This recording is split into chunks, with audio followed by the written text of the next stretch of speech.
My name's Peter Gabriel. I'm a musician, and I fell into the world of human rights in the 80s. I got invited to take part in some amnesty tours, and I wrote a song about South African activist Stephen Biko, who was murdered.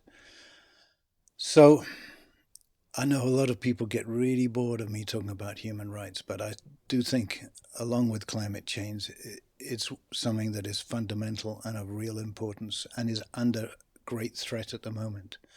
And so, whether we're looking at situations in Syria, in Yemen, in Palestine, in Myanmar, or now in Kashmir, we have to speak out.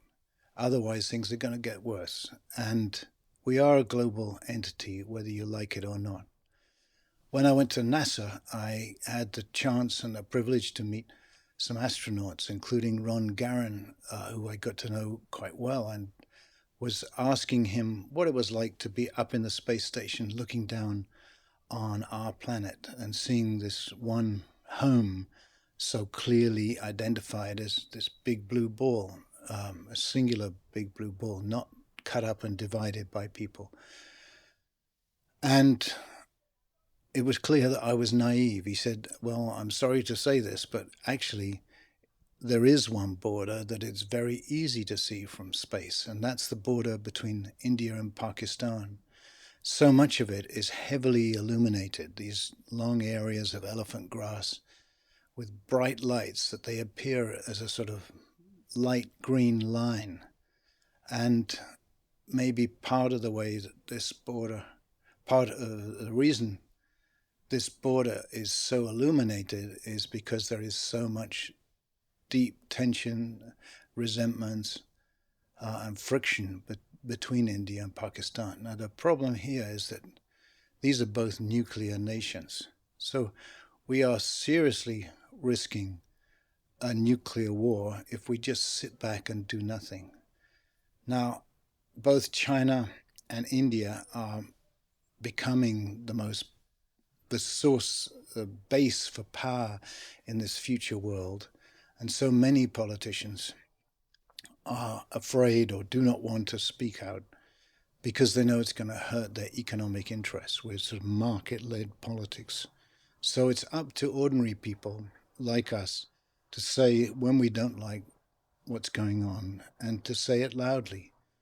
So in Kashmir now, where there's been a shutdown since Article 370 was revoked, this was sort of semi-autonomous status for Kashmir, which was also approved by the United Nations. That is gone.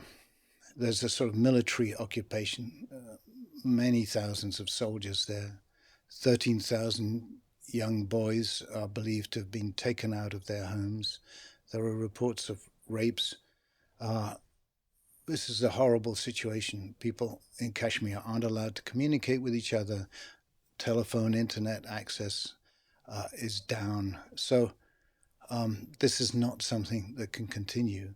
And many of us are afraid it's going to get worse. So I think it's really important that we and our politicians who we need to talk to and write to do make some comments. To stay silent will only make things worse. There is a different version of India, this India which is this high-tech India full of invention and innovation and which is leading the world in lots of areas. And there's an India too that many of us love and respect. Mahatma Gandhi, when I read about what he had done age 17, non-violent protests that eventually led to the independence of India, his attitude to respect for all forms of life that led me to be a vegetarian. I know he may not be a popular figure in India today, but was a big influence on me. Then all the yogic traditions. There's something there of a face of India that I would ask you to look again at. The new India, the old India, you have much to teach the world. And by ignoring the rights and the basic humanity of a large number of people in Kashmir, That's not the face of India that you should be showing to the world. Please reconsider.